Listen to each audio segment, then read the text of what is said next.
Ndị be anyị ndewonu. Ọ bụ Ada Igbo na-ekwu na Igbo Media. N'Igbo Media, anyị na-ewetara unu ọtụtụ ozi gbasara ihe na-emegasị na Biafra Land, n'ala Igbo na mba ndị ọzọ. N'ụbọchị nke taata, o nwere ihe bịara n'iru akwụkwọ anyị nke anyị ga-agụpụtara unu n'ụbọchị taa. Anyị gụpụtachaa ya, unu egee ya ka ọha n'uju.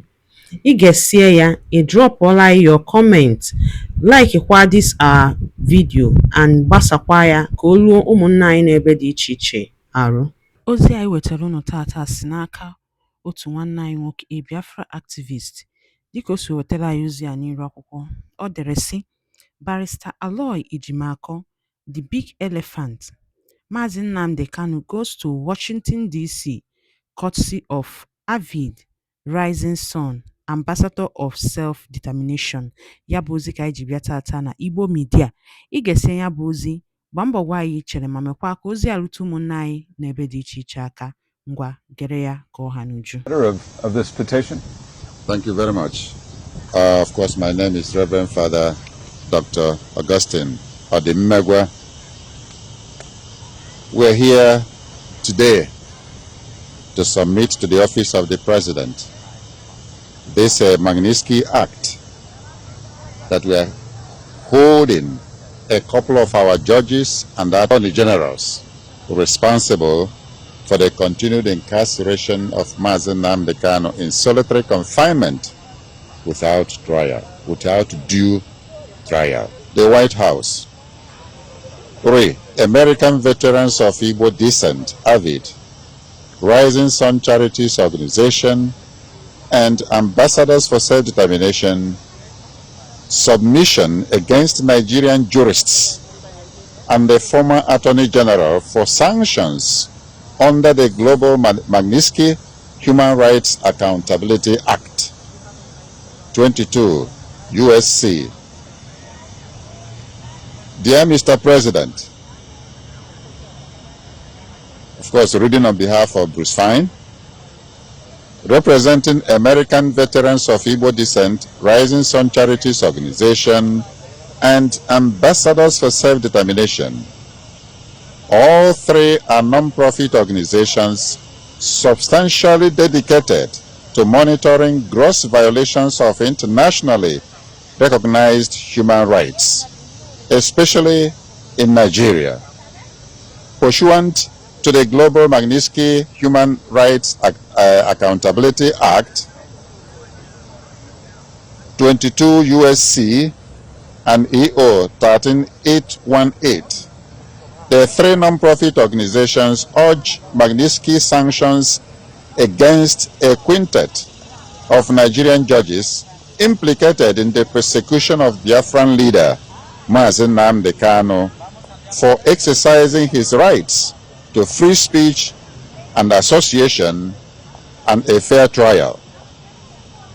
The names include Justice Binta Motala Nyaku, Justice Hama Simon Samani, Justice Hama Akawa Barka, and Justice Mohammed Lawal Garba, and former Chief Justice of Nigeria Olukayode Ariwola. They also seek Magnitsky sanctions against former Attorney General Malam Abubakar Malami. The violations include ongoing arbitrary detention as determined by the United Nations Working Group on Arbitrary Detention, denial of the right to fair trial, judicial endorsement of Mr. Kanu's kidnapping, torture and extraordinary rendition from Kenya to Nigeria. Nigeria's protracted persecution of Mazi Nnamdi Kanu for peaceful advocacy of a self-determination referendum in Biafra commenced as early as 2015. In September 2017, Nigeria's military attempted to assassinate Mazi Nnamdi Kanu in his hometown.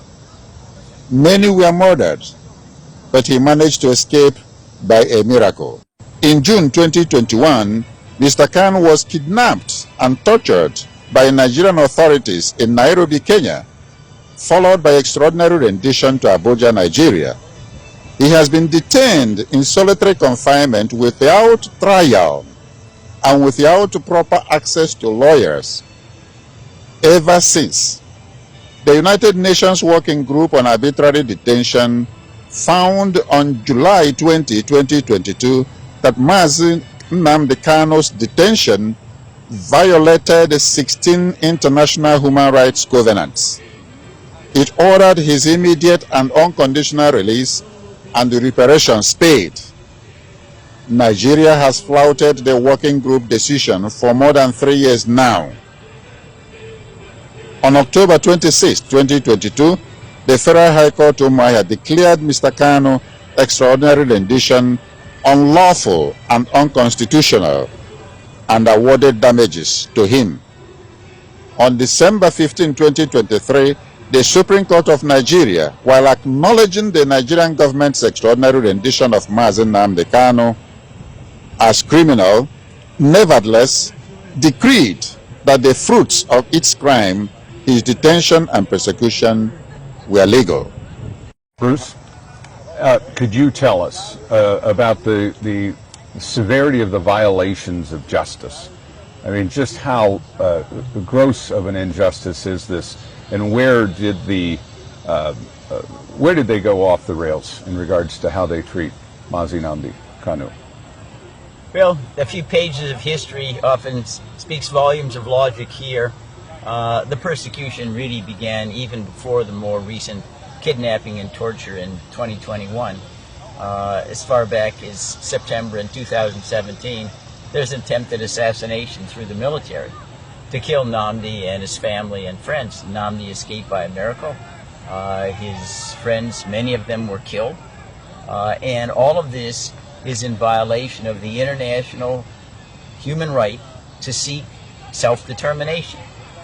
Indeed, that right was announced almost 250 years ago in our American Declaration of Independence. The right to government by the consent of the governed. A right that every group enjoys around the world. It wasn't limited to the United States. And the fact is that the Biafrans never joined Nigeria. They were forced at the point of machine guns by the British in 1914 to amalgamate with other portions of Nigeria. But there wasn't any vote, and so there's no need to secede from an organization you never joined. And Nnamdi Kanu has been persecuted mercilessly by the Nigerian government for seeking to defend this right. Now, if we want to compare the persecution with others, Nelson Mandela is a nice benchmark.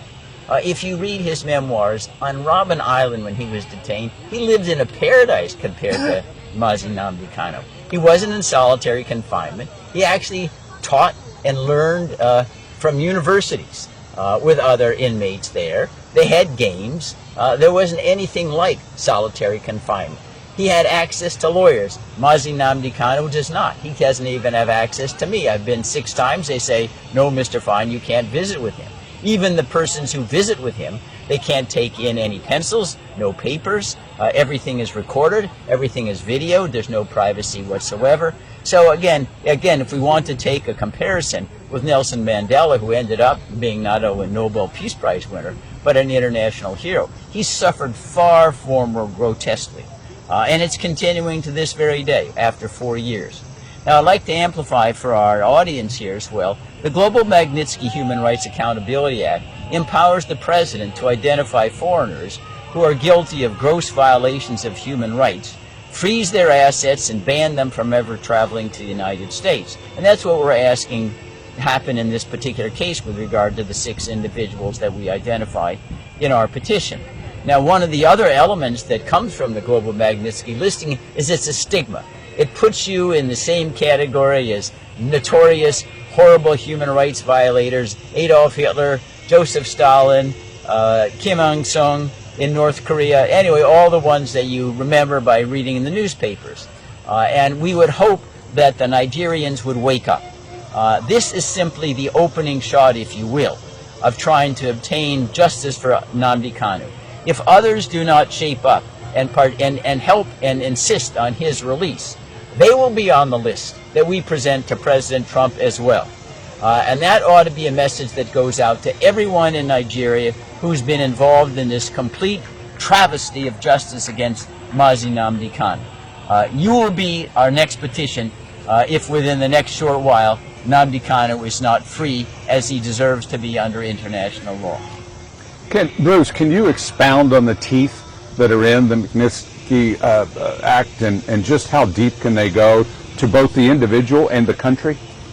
Well, the individuals can be banned from ever visiting the United States. They can't do business here. If they have any assets, they will be frozen. But the United States also can, under Magnitsky and related laws, impose embargoes. They can cut off, they can impose tariffs. We know Mr. Trump might slap 500% tariff on Nigeria in order to encourage them to release Nnamdi Kanu. They're almost a limitless array of sanctions, if you will. They could they could cut off all military supplies, which right now Nigeria is quite dependent upon the United States for a military supply. They should prevent them from getting access to World Bank loans or IMF loans. So there's a huge arsenal that the President of the United States wields to pressure Nigeria to doing the right thing. We don't want to go that way. Mr. Trump doesn't want to take the Nigerian people, who oftentimes suffer with the sanctions, down with the leaders. But after all, the leaders and the acquiescence of the people, especially the Fulani, are responsible for the plight of Nnamdi Kanu, and they need to take risks themselves in order to do the right thing. To say, well, I don't want to take a risk, the government will retaliate. Well, Nnamdi Kanu took a risk far greater than anybody's asking you to take.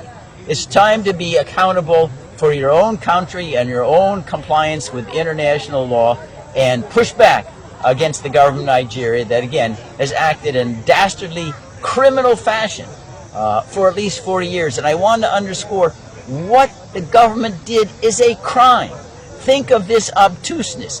Nnamdi Kanu is being prosecuted by the criminal organization that captured and prosecuted him.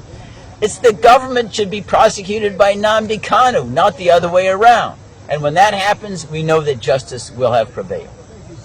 Does the president have the power to actually punish countries doing business with Nigeria? I mean, how far do those teeth go?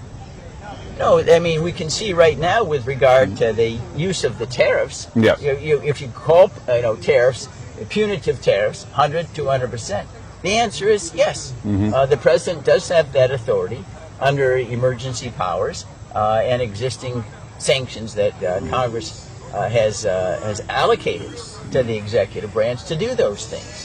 But I don't believe in this particular situation, Mark, there really is much space between the president and Congress. Congress also, the United States, is very, very critical of Nigeria. The chairman of the House Foreign Relations Committee, Chris Smith, has been a bitter critic of Nigeria for long years. And Congress could do something like expel Nigeria from the United Nations. That was done in a similar way with suspension. During the period of apartheid in South Africa, the United Nations suspended South Africa until it abandoned apartheid after Nelson Mandela was released. Ngwano dalo ninenu umunnem dikun sinesera ni Igbo media. Gịnị kunu nwere ikwu na nkọwa nke unu gbasata maka ihe unu n'iru akwụkwọ n'ụbọchị uhuruchi nke taa. Gwa ya ife iche n'ụdị nke gị. Deela ya n'akara kọmentị ka mara ihe i chere. Ma chetakwa tụsa ya bụ ozi ka o were ụmụnne anyị ndị ọzọ ntị. Ndewo na ụmụnne m ka emesịa nụ.